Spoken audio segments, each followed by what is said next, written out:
Hello Kikou tout le monde, bonjour chers compatriotes, bonjour les miens, j'espère que vous allez super bien chez vous. Je vous souhaite d'ores et déjà à vous mes chers compatriotes gabonais une excellente fête nationale qui va arriver dans ce week-end, dimanche 17 août, ce sera la célébration de la naissance de notre pays le Gabon. La célébration de notre souveraineté nationale et internationale, la célébration de notre accession à cette souveraineté internationale. Chers compatriotes, je voudrais féliciter le président de la République, M. Brice Clotaire Oligui Nguema. Je voudrais le féliciter ce jour pour son cadeau, pour son don de 360 maisons, conformément aux médias nationaux, à des familles gabonaises, aux Gabonais. 360 maisons, donc, on va le dire, 260 réservées à certaines familles, déguerpies de Plénoriti et 100 attribuées, données, offertes naturellement à nos frères et sœurs des forces de l'ordre et de la défense. C'est donc à féliciter, c'est à encourager, c'est donc bien évidemment, me voilà, c'est la première fois que je pense que je suis de félicitations, quoique je le suis. Alors, cependant, je voudrais dire à nos chers bénéficiaires quelques réalités. Un don. Le président vous a fait un don. Le président vous a offert les maisons. J'ai fait les captures d'écran de tout ce qui a été relayé à propos, naturellement, de la communication autour de cet événement d'aujourd'hui. Il est bien dit que le président a offert, a distribué, a donné, a fait don de 360 maisons à nos compatriotes gabonais, dont 260 pour des familles de Plénoriti, déguerpies, et 100 pour les forces de l'ordre et de sécurité. Chers compatriotes, pourquoi cette précision? Cette précision pour que vous compreniez que 1. Vous ne devez rien à personne. 2. Vous n'avez rien à payer. 3. Vous êtes propriétaire. C'est-à-dire que si c'est une donation telle que c'est relayé dans les médias, vous devez avoir chacun un titre de propriété, un titre foncier à votre nom. Et vous ne devez ni payer loyer à qui que ce soit, ni à l'État, ni à un quelconque organisme, ni à une quelconque association. Je dis bien à personne. Parce que le président vous a donné. Parce qu'on se connaît ici. On va venir vous dire, il faut payer 80 000 par mois. Au bout de 15 ans, la maison vous revient. Vous êtes propriétaire. L'État, au travers du président, qui est chef de l'État, qui est chef du gouvernement, vous a offert la maison. Les maisons. Donc, ce sont là vos propriétés. Donner un don, il est désintéressé. Un don, il est gratuit, absolument gratuit.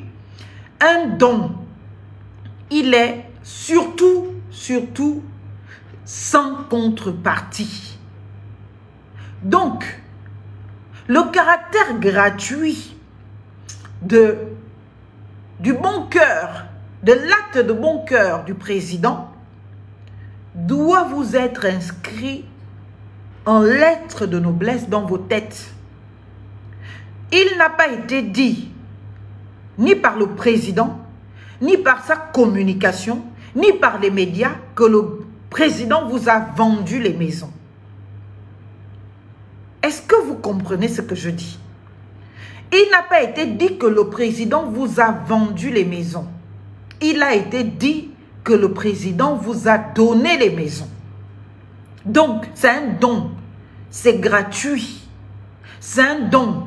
C'est sans aucune contrepartie, ni électorale, ni quoi que ce soit. C'est un don. Et nous félicitons donc le président pour cela, pour sa magnanimité, pour son bon cœur, pour avoir décidé d'offrir à des familles gabonaises des maisons. Et vous ne devez rien à personne. Je dis bien rien. Demain, si quelqu'un vient vous dire qu'il faut que vous payiez 80 000, que vous payiez 10 000, vous lui dites non. Monsieur le Président nous a offert les maisons. Monsieur le Président lui-même est venu personnellement nous donner les maisons, nous les distribuer. Un président n'est pas un commerçant et un président ne vend pas les maisons. Vous ne pouvez donc pas venir derrière nous dire il faut que l'on paye. Alors que le président lui-même s'est déplacé personnellement pour venir nous remettre les clés et nous dire « Je vous fais don de ces maisons. Parce que je vous aime, parce que vous êtes mes compatriotes. » Et vous devez donc avoir les titres de propriété maintenant à vos noms. La clé, vos documents de la maison en votre nom. Il n'y a donc aucune contrepartie là-dedans. Ni remboursement, ni cotisation, ni paiement de loyer. C'est la première chose que je voulais établir et c'est la première chose que je voulais que vous, mes chers compatriotes, vous compreniez. Que le président vous a offert des maisons. Il vous a donné les maisons. Il ne vous les a pas vendues. Donc que quiconque ne vienne essayer de vous dire qu'il faut que vous remboursiez 1 franc, que vous allez devenir propriétaire dans 10 ans ou dans 15 ans ou dans 20 ans, à concurrence de donner chaque mois 100 francs, 20 000, 80 000, vous n'avez rien à débourser. On vous a offert ces maisons, donc c'est gratuit, absolument gratuit. Et nous remercions le président pour ce tact de cœur qu'il a eu en pensant à ces Gabonais, à la belle étoile. Et nous félicitons les bénéficiaires, les heureux bénéficiaires, et nous leur demandons d'en prendre soin. Ça, c'est la première chose. Félicitons le président qui a pris l'initiative d'offrir les maisons aux Gabonais. C'est très bien. Maintenant, après avoir dit cela, cet acte ô combien louable, ô combien admirable, n'éteint pas l'action de votre situation. Dans ce live, je ne veux pas être de polémique. Je ne voudrais même pas dire, mais le président, il trouve l'argent où, il cherche l'argent où pour offrir. Le président, on va l'entendre ici comme le chef de l'État, patron de toutes les caisses du Gabon, qui a décidé de prendre l'argent quelque part, qui a construit les maisons et qui a offert ces maisons aux Gabonais. De toute façon, c'est l'argent des Gabonais. Et les Gabonais, bénéficiaires de ces maisons, doivent avoir des titres fonciers, des titres de propriété en leur nom. Il ne doit y avoir aucune contrepartie. Partagez le live, mettez les cœurs. Parce que le live là va être long. On a 2 principales actualités. Celle relative au déguerpi de Plein-Oreti, relogé pour certains, et celle relative, bien évidemment, à notre jeune compatriote Cyrielle. Donc, chers compatriotes, il faut donc le retenir. Il faut le retenir. Vous êtes propriétaire. Que l'on ne vous raconte pas autre chose. Si quelqu'un vient vous raconter autre chose, vous vous organisez en mouvement, vous le dénoncez. Vous le dites au président. Parce que ça veut dire que cette personne ne respecte pas la volonté du président. l'acte du président et l'engagement du président. Si vous voulez savoir à quoi ressemble un titre foncier, je vais vous montrer à quoi ressemble un titre foncier. Pour ceux qui ne l'ont jamais eu. Vous devez avoir ce document-là pour que l'on dise que le président vous a offert une maison. Voilà à quoi ressemble un titre foncier. Est-ce que vous voyez? Là, j'ai mis ce code pour cacher tout simplement les informations sur le titre foncier. Un papier jaune comme ça. Est-ce que vous comprenez? Un papier jaune. République gabonaise, Union Travail Justice. Conservation de la propriété foncière. Conservation de la propriété foncière, titre de propriété. C'est comme ça. C'est ce papier-là. Vous devez l'avoir. Right? Je disais donc que cet acte ô combien louable, cette action ô combien intéressante et à féliciter, ne peut en aucune manière se substituer ou éteindre votre situation de déguerpis, de pleine-oretie. Le fait, bien évidemment, d'avoir été déguerpi de pleine-oretie, sans titre exécutoire, c'est-à-dire sans décision de justice, autorisant l'État, eh bien, à vous expulser, rend absolument illégal l'expulsion, les destructions de vos maisons, de vos biens. Et cela entraîne non seulement la considération du préjudice subi et le paiement de dommages et intérêts, d'abord en considération de l'évaluation que vous ferez par voie d'huissier, eh bien, de vos biens détruits, mais du préjudice moral infligé. Chers compatriotes, l'État ne peut pas être le premier à violer ses propres lois. C'est pour cela qu'il est absolument impérieux, absolument important que l'État montre le chemin. Mais il peut lui arriver, bien évidemment, de ne pas respecter la loi de son pays. Ce qui politiquement envoie un très mauvais message. Celui d'un État d'absolu non-droit. Mais le droit et les lois de la République sont là aussi pour vous protéger, pour vous accompagner. Et cette protection voudrait que non seulement on vous reconnaisse votre situation et votre état de victime, qu'on évalue vos biens et que l'on condamne l'État à vous dédommager. Au-delà, bien évidemment, même de la valeur de votre bien détruit. Parce que dedans, de par la violence avec laquelle l'opération de déguerpissement s'est faite, il faut constituer et faire constater un préjudice moral, lequel préjudice moral, matériel, économique, une déstabilisation qui engendre un préjudice qu'on peut appeler transversal, condamnant donc l'État à prendre chacun de vous individuellement en considération du point de vue, bien évidemment, de son préjudice pour ainsi réparer le tort qui a été fait à la société. Et ces actions sont distinctes. Je le dis encore une fois, les maisons offertes par le président ne peuvent pas se substituer, eh bien, à votre situation concernant vos déguerpissements et la destruction de vos biens. Ce n'est pas possible. Donc, justice ne vous a pas encore été rendue. Le président a été gentil pour vous offrir des maisons.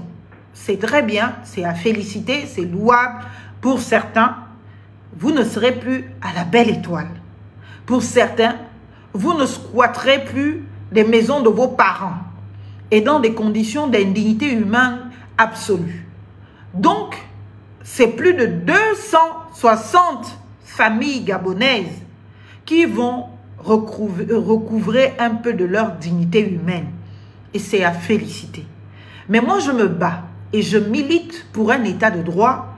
Et dans un état de droit, j'ai besoin que l'État me rassure de ce que les lois qui les dictent, eh bien, il doit être le premier à les respecter. Parce que c'est exactement la même chose. Quand on condamne, excusez-moi de faire direct le parallèle dessus, notre jeune compatriote Cyrielle Léona à la condamnation à perpétuité parce qu'elle a violé la loi, parce qu'elle a commis un crime, parce qu'elle a commis un assassinat. On ne peut pas, dans le même temps, accepter que l'État qui a déguerpi les milliers, des centaines et des centaines de familles dans des conditions d'une extrême violence, en violation totale de notre ordre public, en défaut total d'une décision de justice, eh bien lui s'en sort et pense qu'il a réparé un problème en faisant des dons. L'État ne fait pas des dons. L'État fait des politiques publiques. Les médias nous informent que ce n'est pas l'État, mais c'est le président Brice Clotaire Oligui Nguema lui-même qui donc a fait des dons. Personne distincte de l'État gabonais. Et donc ces dons-là, en tant qu'individu, en tant que personne, bien que président, nous devons féliciter M. Oligui Nguema, bien évidemment, pour cet acte de cœur, pour avoir naturellement permis à beaucoup de nos compatriotes, à la belle étoile, eh bien, dans ce temps froid, de sortir de cette précarité déshumanisante.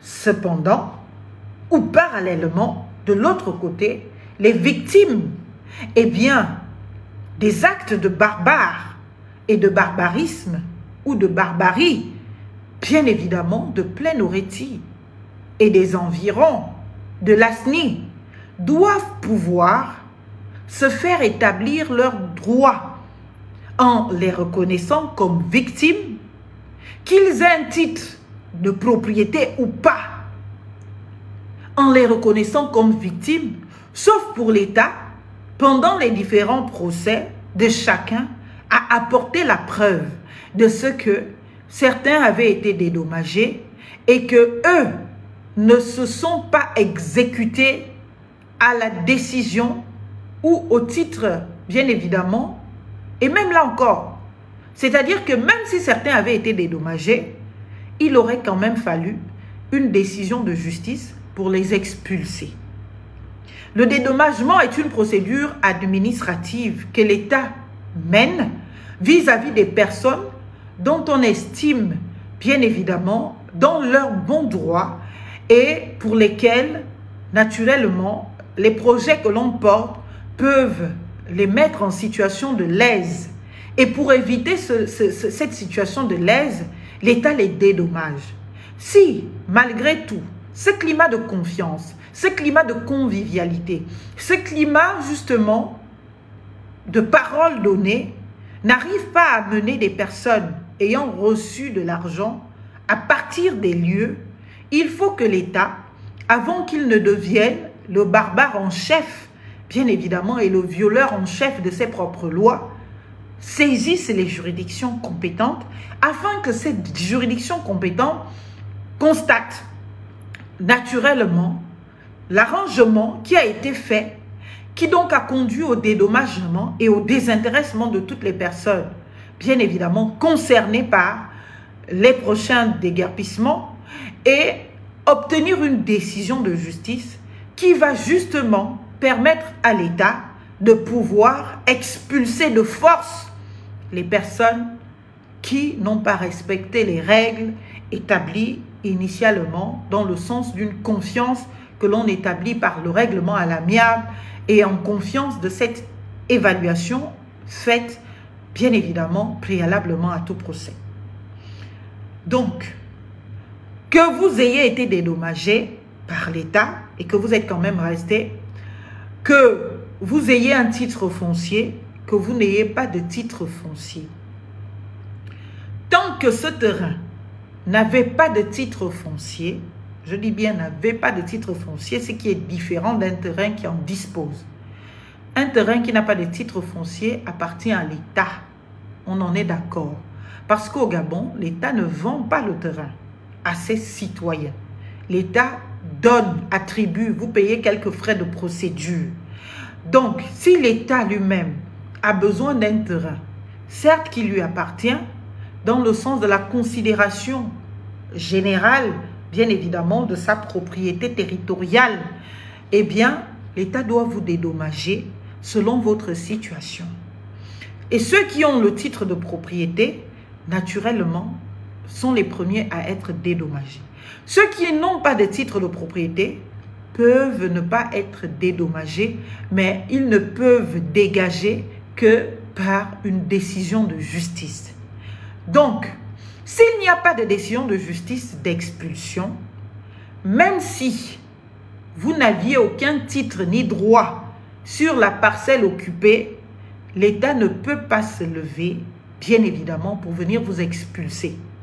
L'État a le droit de saisir les juridictions compétentes pour vous expulser de son espace. Si vous ne voulez pas quitter les lieux, bien évidemment, naturellement. Et dans cette condition, l'État n'a pas à vous dédommager.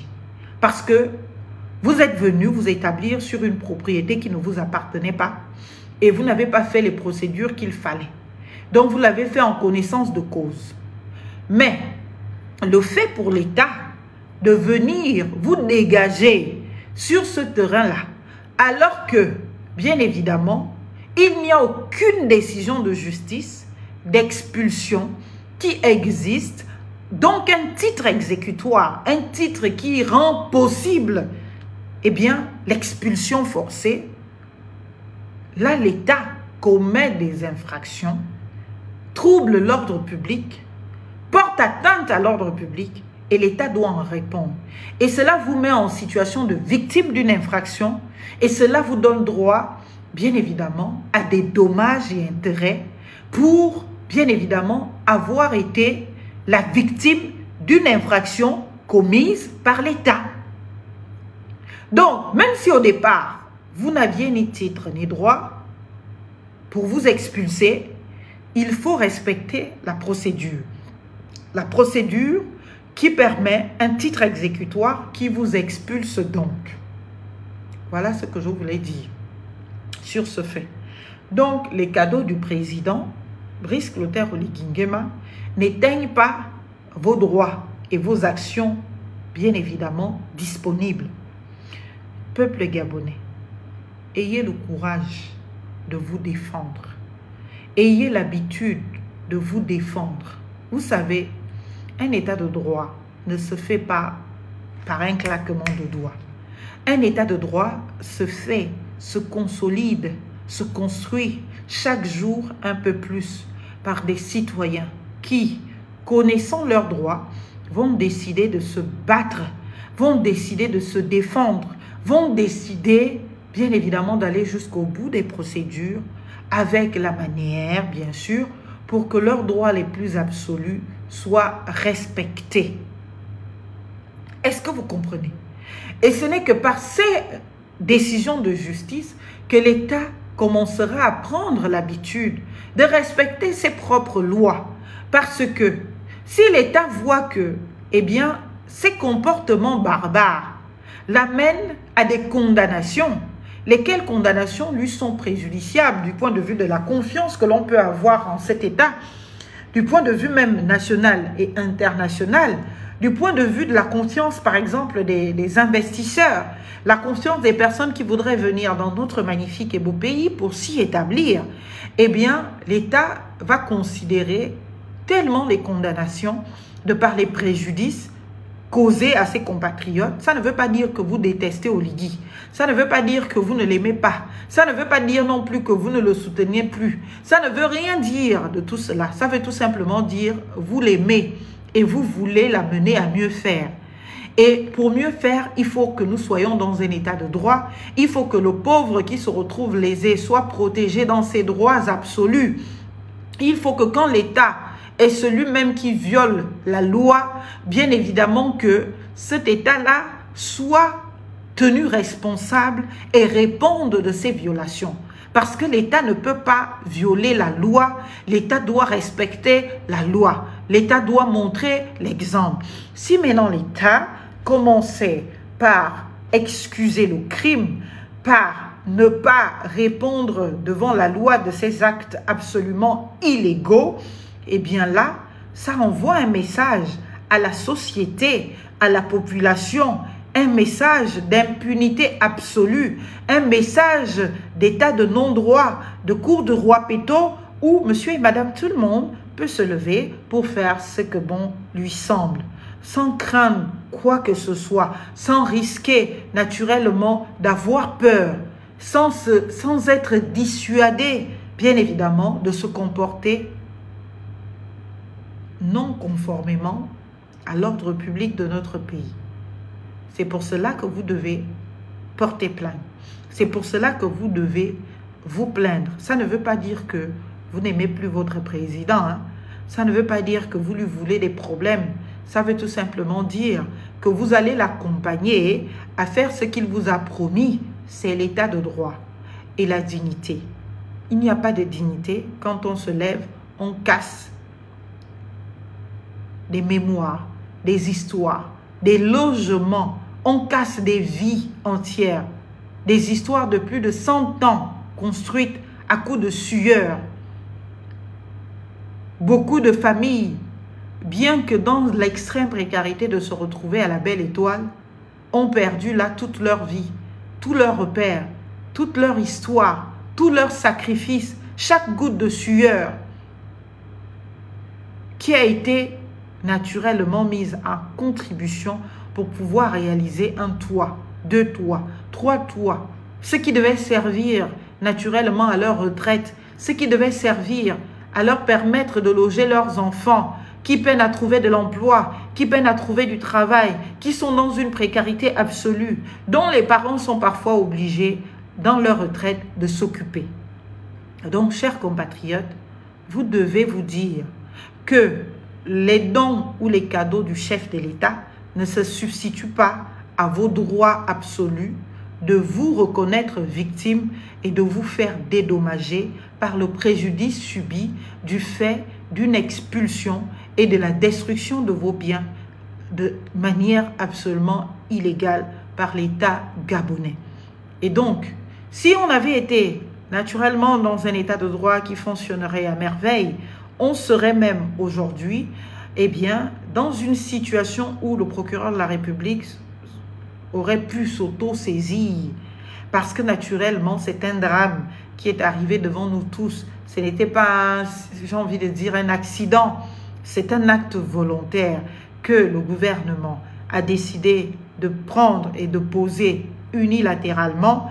Et cet acte-là, aujourd'hui, a des conséquences sur vos vies, des conséquences sur votre santé, des conséquences sur votre dignité, des conséquences sur votre épanouissement, des conséquences sur votre, j'ai envie de dire, espérance de vie. Parce que beaucoup qui se retrouvent avec 3-4 maisons absolument détruites, même si on vous offre une maison de 3 chambres, 4 chambres, ça ne va pas vous remplacer les maisons que vous aviez. Donc, la réparation ou l'indemnisation n'est pas équitable. C'est pour cela que je ne peux pas penser que c'est une indemnisation qui est faite aux victimes, bien évidemment, des déguerpissements de Plein-Oreti et consorts. J'estime que ce n'est qu'un acte naturellement gratuit du président Brice Clotaire Oligui Nguema, qui donc a fait don. Et un don, bien évidemment, il est gratuit, il est sans contrepartie et il faut exiger d'avoir, ou du moins se demander, bien évidemment, d'avoir des titres de propriété. Et vous ne devez accepter de payer un quelconque centime Pourquoi que ce soit? Parce que le monde médiatique gabonais, la communication présidentielle et consorts nous ont affirmé de ce que, de par les captures que nous avons vues à gauche et à droite, que le président a fait don de ses maisons. Et qui dit don, dit gratuité. Qui dit don, dit sans contrepartie. Qui dit don, dit défaut de substitution de ce qui vous a été donné, avec un droit que vous avez à réclamer, bien évidemment, le nécessaire dû à vos maisons détruites, du fait de vos maisons détruites. Voilà un peu ce que je voulais vous dire concernant cette actualité. Donc, encore une fois, félicitations au président qui vous a fait don de maison. Un Gabonais heureux, c'est moi qui suis heureuse, c'est toute la nation qui devrait l'être et c'est très bien.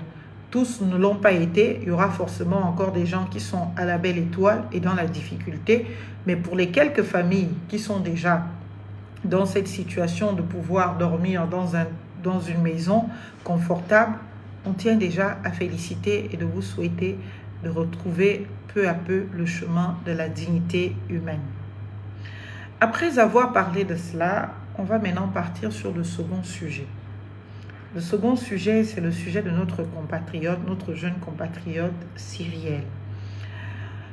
Vous vous souvenez tous de cette affaire qui a vraiment fait bouger l'actualité de notre pays, qui a choqué la conscience collective gabonaise en 2019, qui a été d'un traumatisme absolu, d'une jeune dame, une élève d'ailleurs, Cyrielle Léona, si je ne me trompe pas et si je n'écorche pas son nom.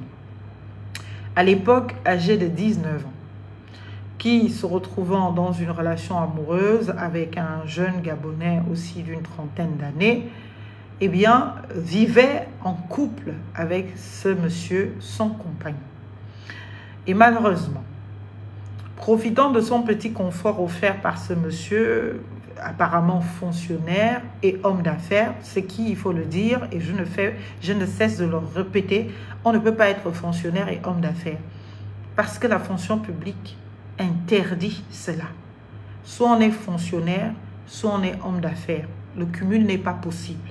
Mais bon, du récit qui nous a été servi, le monsieur était fonctionnaire et homme d'affaires. Ce monsieur non. Qui donc, alors qu'il vivait sa best life avec sa jeune amie, Madame Cyrielle, eh bien, s'est retrouvé dans une situation absolument difficile de compréhension. Une jeune dame qui, comme beaucoup de nos jeunes compatriotes à l'ère des réseaux sociaux, bien évidemment, veut montrer qu'elle a de l'argent. Elle se filme donc avec la coquette somme de 2 millions de francs et puis elle balance cela sur les réseaux sociaux. Son frère, qui sans doute était braqueur, l'appelle pour lui demander « Que fais-tu avec cet argent? À qui appartient-il? Oh, c'est à mon mari. Ok, il faut qu'on se voit. On doit le lui retirer. On doit voler cet argent. » Il manigance et bien évidemment une histoire de vol. Le vol est fait. Peu de temps après, le monsieur se rend compte que l'argent qu'il avait cherché il y a quelque temps avait été volé. Vol orchestré par sa dulcinée qui dort avec lui tous les jours avec ses frères. Puisqu'il retrouve dans le téléphone de la dame, la jeune dame, l'élève, eh bien, les conversations qui traduisent de la réalité, bien évidemment, de tout ce qui s'est tracté pour arriver à ce vol. Après cette situation, eh bien, le monsieur, en colère, décide d'exposer justement sa compagne et sa famille. Et cela devant les deux familles. Il est fâché, il est en colère, il s'exprime. La nuit, il dit demain, je m'en vais exposer la situation. Notre jeune sœur Cyrielle, informée de la situation, tétanisée de peur, ou je ne sais pas trop, bien évidemment, la situation, elle appelle donc ses frères pour dire oui, monsieur a tout découvert et voilà ce qu'il prévoit de faire. Demain, on est tous exposés pour lui avoir volé de l'argent. Et là, ses frères ne réfléchissent pas à 10 000 kilomètres. Ils disent, ok, comme c'est comme ça, nous, on ne tient pas à être exposés. On arrive chez toi, eh bien, organise-nous qu'il soit en situation, bien évidemment, où on peut arriver, l'attraper, en finir avec lui. Et puis, comme cela, il sera tué à jamais. Il ne pourra plus nous dénoncer. Et c'est comme ça qu'un plan machiavélique s'organise, un assassinat, bien évidemment, pour attenter à sa vie. Il se dit qu'une fois les frères, le monsieur endormi, la sœur appelle ses frères pour qu'ils viennent dans la maison. Elle ouvre la porte, il rentre et puis il commence bien évidemment à l'agresser pour en finir avec lui. Seulement il se bat. Le fait de se battre, j'ai envie de dire, surexcite encore les personnes.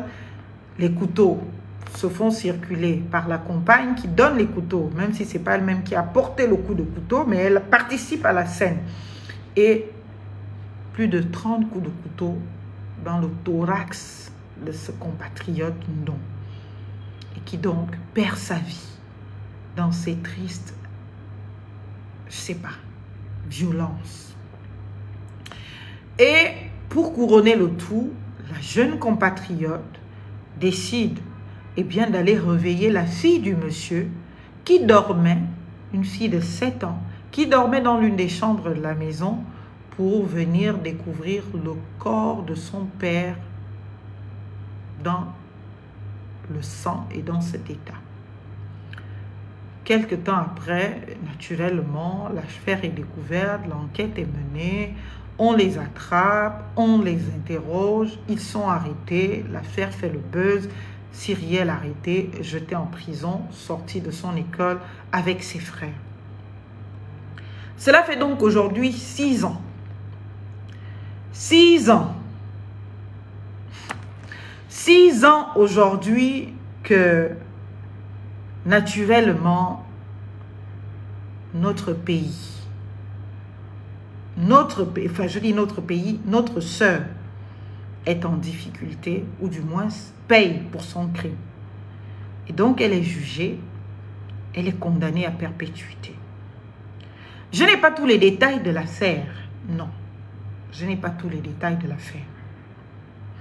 Je n'ai pas tous les détails de l'affaire. Pourquoi je le dis? Je le dis parce que je ne sais pas le contenu fin de ce dossier. Parce que dans cette histoire, la condamnation à perpétuité, et tout le monde le sait, au Gabon, c'est la condamnation à vie. Ça veut dire que cette compatriote, sa vie est finie, sa vie s'arrête là. Ça veut dire que cette compatriote n'aura pour domicile que la prison centrale de Libreville. Donc, si elle doit faire des enfants, ce sera en prison. Si elle doit avoir un copain, ce sera en prison. Si elle doit... ce sera en prison. Jusqu'à ce que mort s'en suive. Est-ce que vous comprenez? Jusqu'à ce que mort s'en suive. Mais je voudrais quand même, je sais qu'au Gabon, on ne fait pas beaucoup le droit. Je voudrais intervenir sur cette affaire et encourager les parties concernées à se saisir de ce que je vais dire. Quand je parle des parties concernées, je parle de notre justice, je parle des familles, je parle de toutes les personnes intéressées par l'affaire, et même vous, mes chers compatriotes. Pourquoi je parle de cela? Je parle de cela parce que, tenez-vous bien et rendez-vous bien compte, aujourd'hui, dans notre pays, le droit de la peine n'est pas vraiment enseigné. On étudie même à l'UOB le droit de procédure pénale et le droit pénal. Et là, très superficiellement. Mais le droit de la peine est une spécialité pour les spécialistes pénalistes du droit pénal qui permet justement la sanction du tort qui est fait à la société. J'ai souvent eu à rappeler que notre pays, le Gabon, n'est pas un pays dans lequel, eh bien, on tient compte de certains détails lorsqu'on veut sanctionner. Si on a le malheur d'être celui qu'on va prendre pour exemple, dans une histoire, on va payer le lourd tribut. J'ai souvent eu à dire que la justice n'est pas l'assouvissement d'un sentiment de vengeance. La justice, c'est la réparation du tort qui est fait à la société. Pourquoi je le dis? Je le dis, chers compatriotes, parce que, voyez-vous, cette situation absolument grave et dommageable. Elle est dommageable pour notre pays, le Gabon. Elle est dommageable pour les familles gabonaises. Voilà 2 familles principalement, ou du moins 3 familles, qui se retrouvent perdre leurs enfants catégoriquement. Celui qui est parti, M. Ndong, en 2019, le fait de tuer Cyrielle ne va pas le ramener. C'est difficile à entendre, mais c'est la triste réalité. C'est pour cela qu'il n'y a pas de loi du talion. Parce que si on fait la loi du talion, cela veut dire que tu tues, on te tue, tu voles, on te vole, tu agresses, on t'agresse. Et là, on vivra dans une société de barbares, une société de violence et où les plus forts gagneront toujours. Ce n'est pas la vocation d'un état de droit. Dans un état de droit, la justice a un but. Permettre la cohésion sociale, permettre l'équilibre social dans les relations entre les gens, le vivre ensemble. La justice a le but de réparer le tort qui donc est fait à la société. Toutes les personnes qui sont dans des situations de violation de l'ordre public établi, comme l'État, dans la situation des déguerpis de Plaine Oretti, a violé l'ordre public, a violé les prescriptions légales, a violé les lois de la République. Cyrielle, par exemple, a tout aussi violé les règles. Parce que ce que l'État a fait est caractérisable de voies de fait et bien d'autres. On peut même y trouver une caractérisation de crime à partir de la considération du nombre de personnes impactées par ce qu'a fait l'État. Un crime contre l'humanité peut même être naturellement caractérisable si on se tire un peu les cheveux et qu'on veut le faire. Donc, à un moment donné, l'État doit donner des garanties du respect de l'ordre.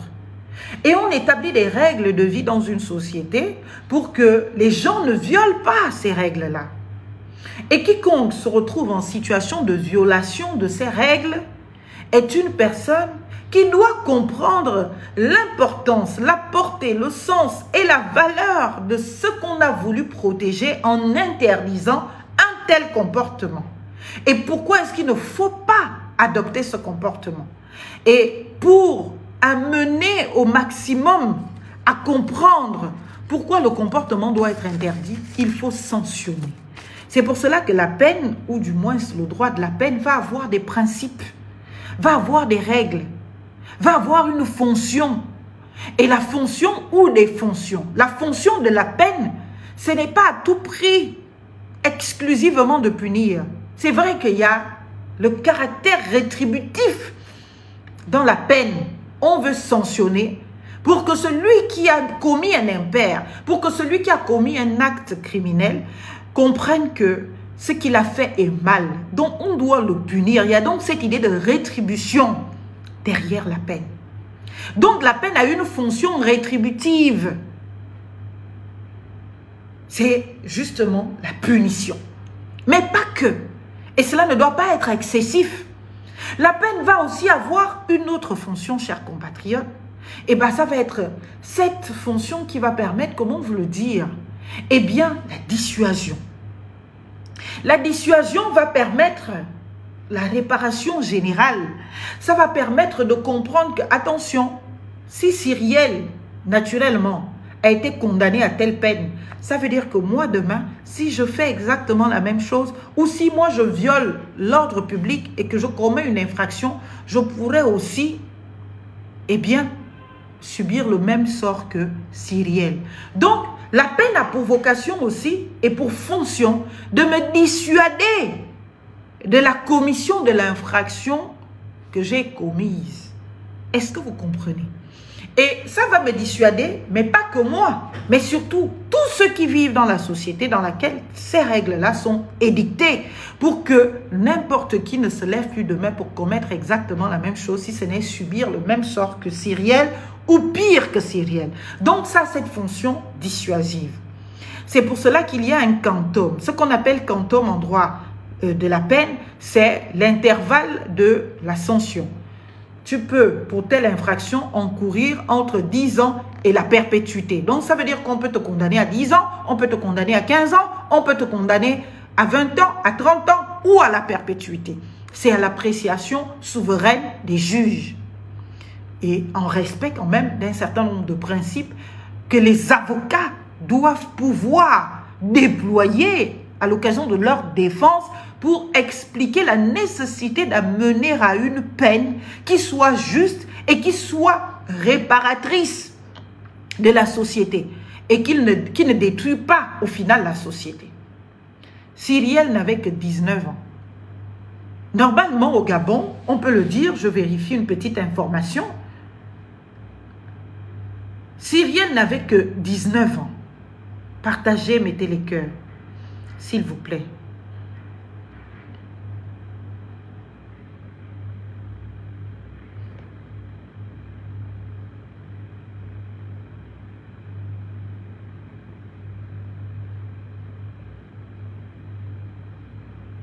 Voilà, c'est exactement. Donc, elle n'avait que 19 ans.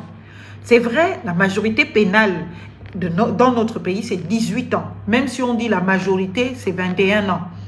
Ça, c'est la majorité, on va dire, civile. Je n'ai pas trop bien compris pourquoi, mais la majorité pénale, c'est 18 ans. Elle était à peine majeure. À peine majeure. C'était une élève. Une élève que la précarité généralisée dans laquelle nous vivons a condamné à un choix de vie de famille. C'est-à-dire, tu es en couple alors que tu es encore élève au lycée. Tu es déjà en couple. Tu vis sous le toit d'un homme.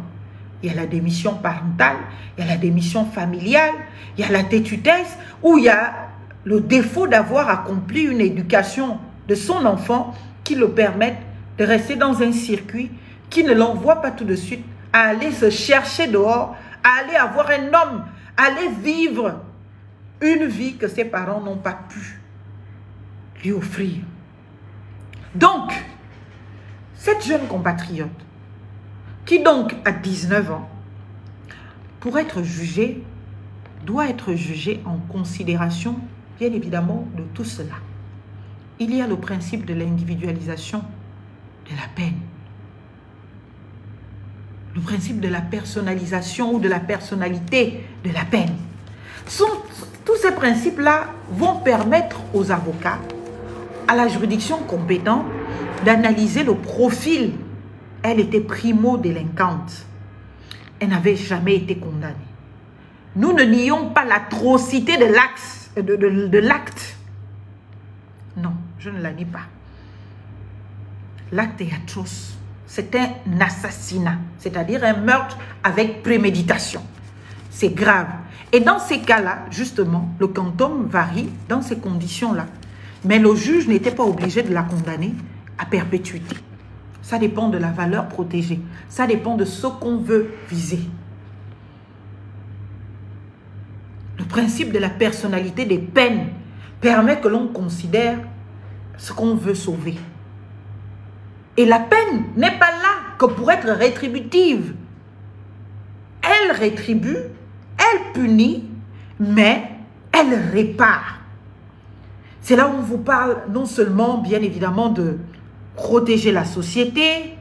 Au-delà de protéger la société, il faut avoir, par exemple, à rétablir la réinsertion sociale ou l'insertion sociale, permettre que celui qui donc a offensé l'État, celui qui a apporté atteinte à l'ordre public, celui qui a mis en mal l'équilibre de la société, comprenne la dangerosité, la gravité de son comportement, de son agissement, soit puni justement pour cela, le temps nécessaire à ce qu'il comprenne la gravité de l'acte commis.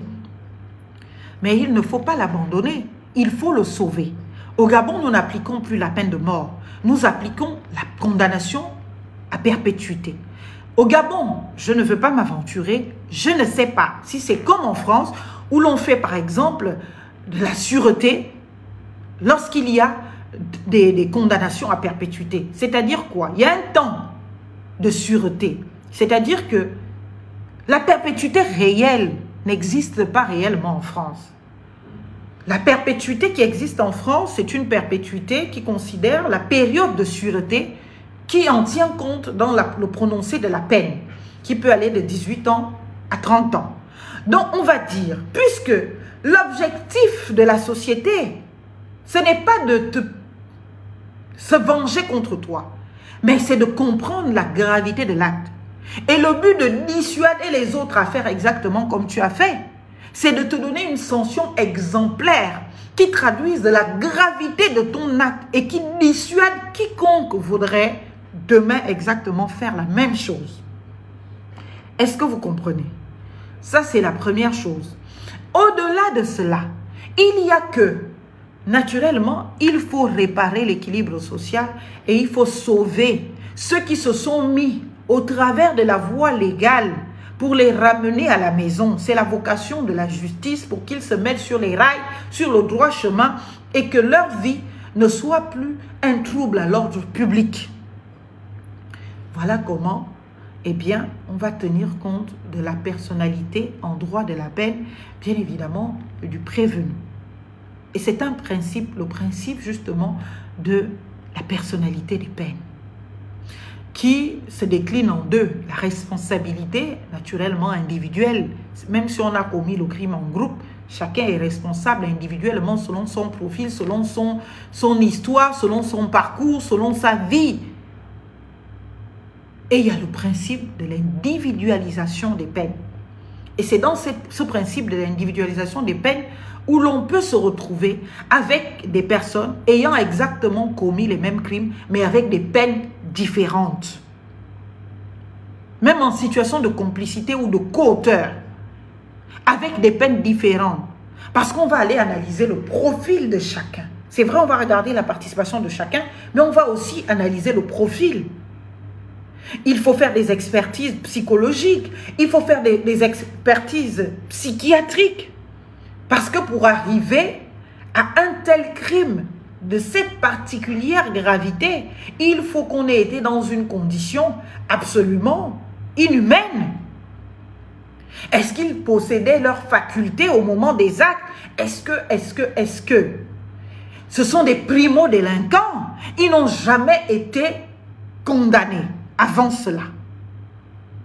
Peut-être avaient-ils déjà commis les mêmes forfaits, mais le fait qu'ils n'avaient jamais été condamnés et qu'on n'ait pas pu apporter la preuve de ce qu'ils avaient déjà été dans la commission de mêmes forfaits et qu'ils auraient répondu de ces forfaits-là, les juridictions, les juges doivent en tenir compte.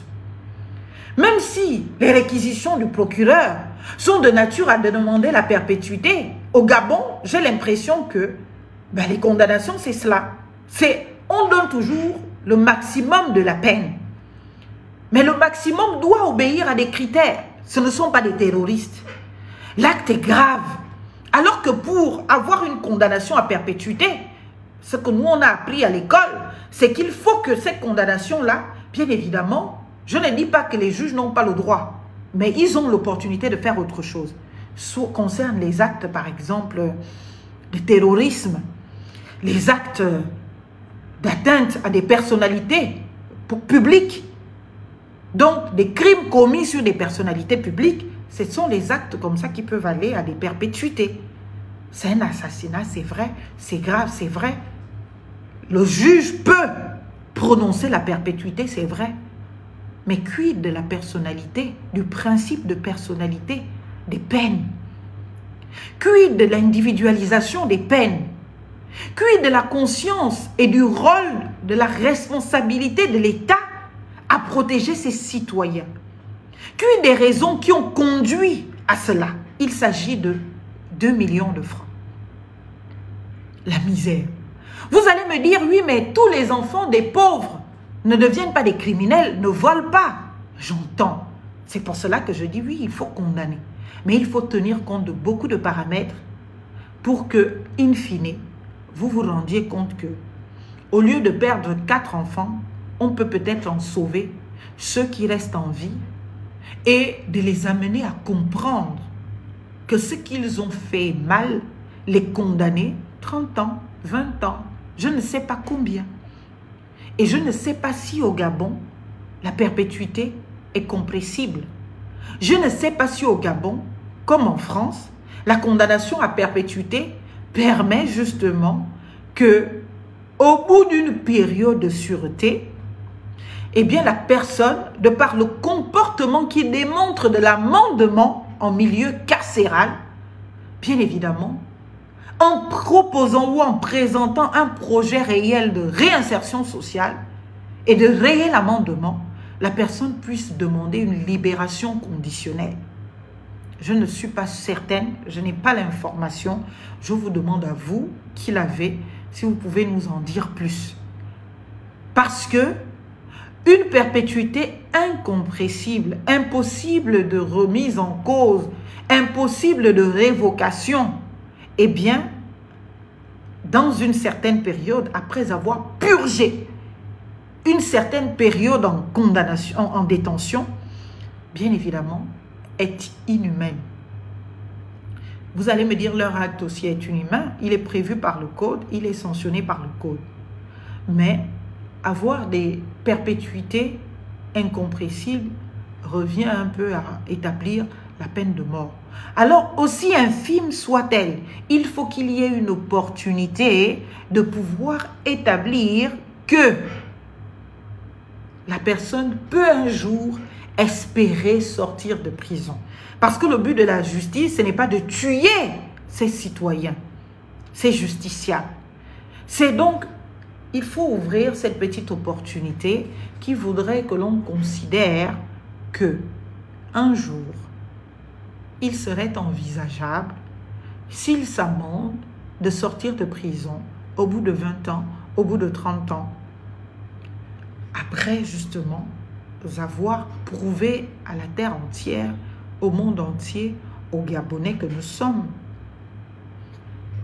qu'ils ont compris et que l'acte impardonnable commis est un acte qui ne pourra jamais se reproduire. Et qu'une quelconque tentative de cette nature, même d'une infraction, même d'une contravention, les renverrait en prison pour purger leur perpétuité réelle. D'où l'opportunité d'une libération conditionnelle. Je ne sais pas ce qui est prévu au Gabon. Et je pense que même la famille de M. Ndong ne peut pas se réjouir, malgré la douleur de cette condamnation. C'est vrai que les condamnations visent aussi à réparer les victimes. Et dans les cas de cette nature, de réparer les victimes qui restent, c'est-à-dire la famille. Et la famille, sa douleur doit être entendue. La famille, la situation doit être reconnue. Et on doit pouvoir la rétablir et lui donner l'opportunité de faire son deuil. Mais ne brisons pas tout. Une vie a déjà été brisée par des vies. On ne va pas toutes les briser, sinon on tombe dans une histoire de loi du talion. Oui, la loi le prévoit, mais oui, ce n'est pas une obligation pour les juges. Ça veut dire que les juges peuvent voir autrement. Et si tel est in fine le cas, définitivement le cas, j'espère que dans notre ordre public au Gabon soit prévu, eh bien, cette petite lueur d'espoir, cette petite opportunité qui tient et qui fait vivre, qui fait tenir en prison. Parce que dès que tu sais que c'est fini, tu es condamné à vie, il n'y a plus aucun espoir et que la peine est incompressible, impossible de révision, de quoi, ou la peine est impossible de réaménagement, tu n'as plus les raisons de te battre. Tu attends que mort s'en suive. Et l'objectif de la justice, ce n'est pas de tuer les gens, c'est d'amener les gens à comprendre. Et pour qu'ils comprennent, il faut qu'on leur donne un minimum, même infime comme ça, d'espoir de ce que, si votre comportement traduit de ce que vous avez compris, vous allez payer pendant 20 ans, 30 ans en prison. Mais au bout de ces années, vous allez sortir de prison. Donc, j'espère que les concernés avaient des avocats et que ces avocats pourront faire appel de la décision parce qu'il s'agit là de vie de jeunes gens que je n'encourage pas, que je ne félicite pas, mais qui doivent être justement condamnés. Qui doivent être justement condamnés. Si c'est la perpétuité, en définitive, je ne sais pas si au Gabon, on prévoit que cette perpétuité ait des conditions de permettre l'amendement. Et j'espère que cela sera dissuasif. Et le caractère dissuasif de cette peine ou de cette condamnation, je le retiens. Et j'espère que pour toutes les autres infractions, notamment économiques, on sera en capacité de voir de telles condamnations tout aussi. Parce que quelqu'un qui détourne des milliards et des milliards tue de milliers de vies qui sont privées de soins, qui sont privées de logement, qui sont privées d'éducation, qui sont privées de conditions de vie dignes, qui sont privées de soins. Et donc il est aussi criminel que celui, naturellement, comme notre jeune sœur syrienne. Non, je ne laisse pas ce problème. C'est un fait de société, c'est un problème de société.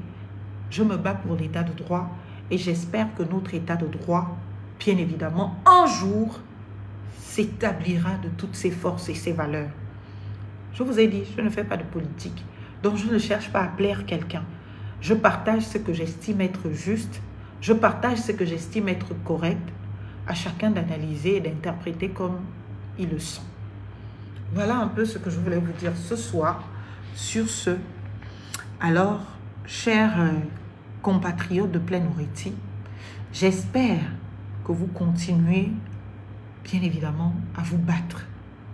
Et vous battre, c'est naturellement vous saisir de vos droits pour que l'État gabonais, qui vous a violé dans vos droits, eh bien, et qui donc illégalement s'est comporté en barbare pour vous déguerpir de vos lieux de vie, de vos lieux de famille, paye comme Cyrielle paye aujourd'hui pour le tort qu'elle a causé à la société.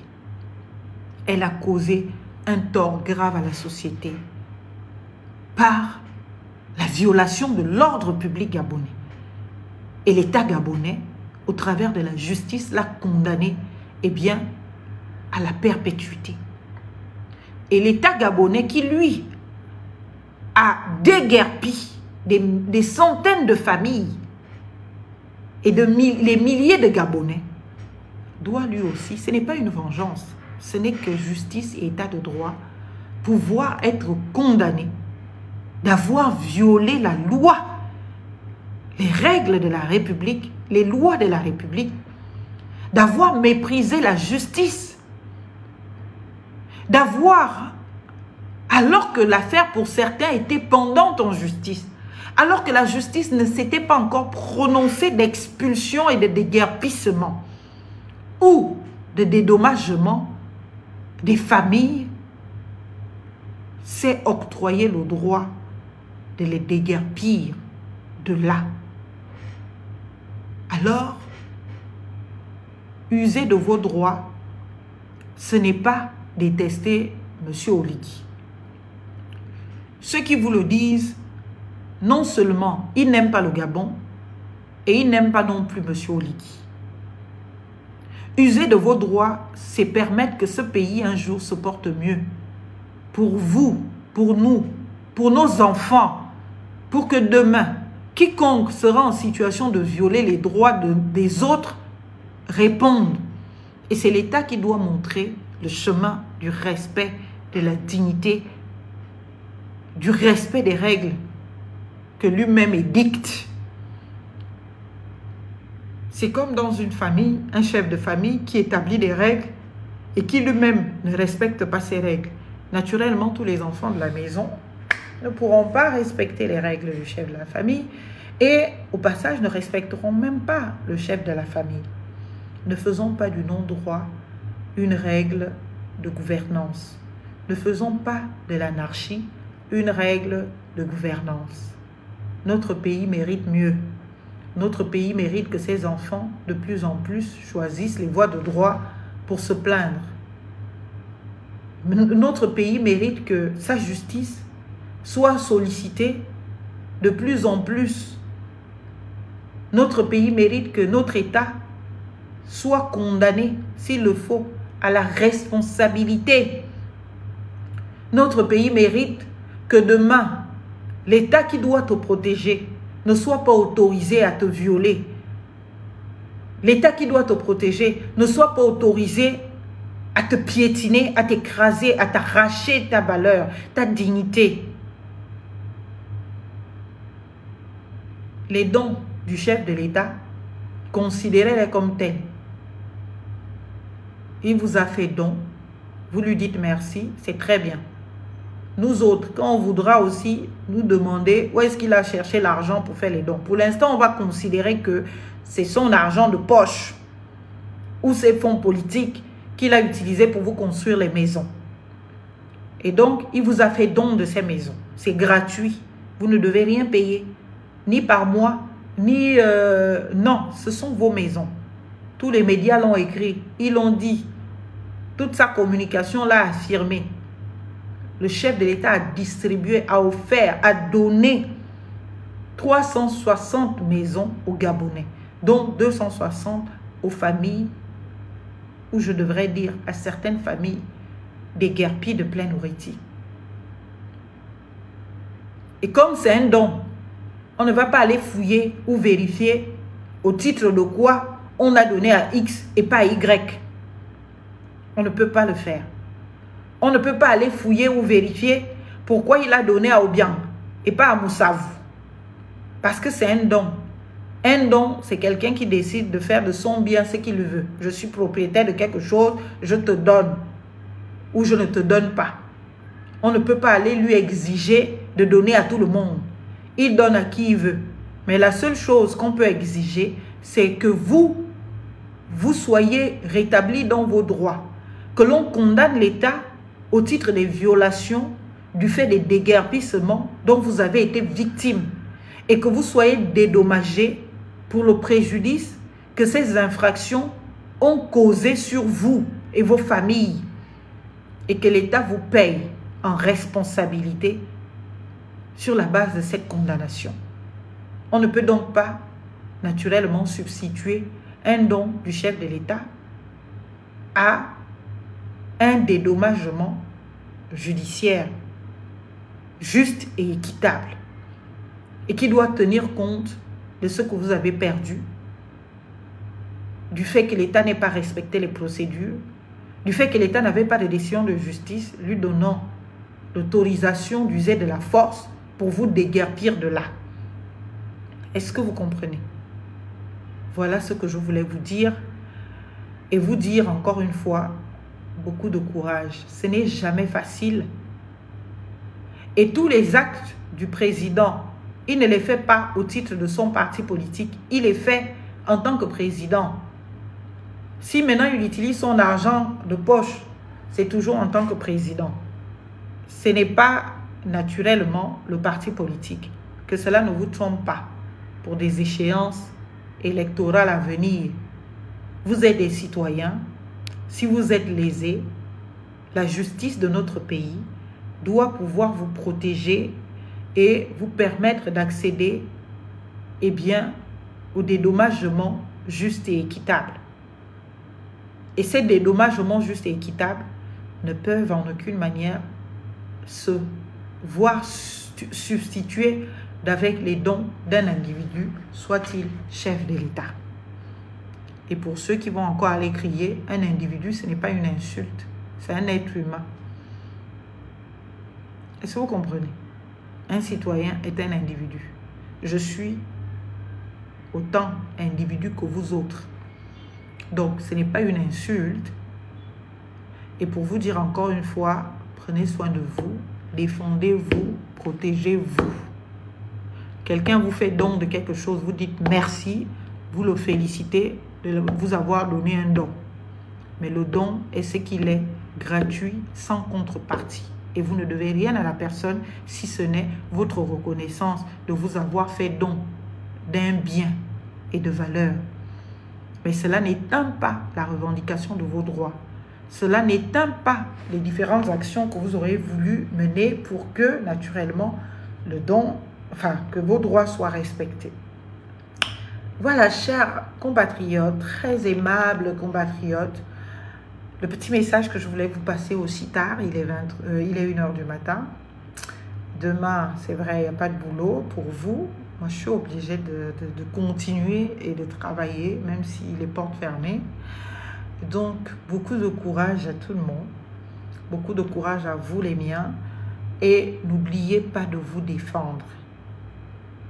N'oubliez pas de vous défendre.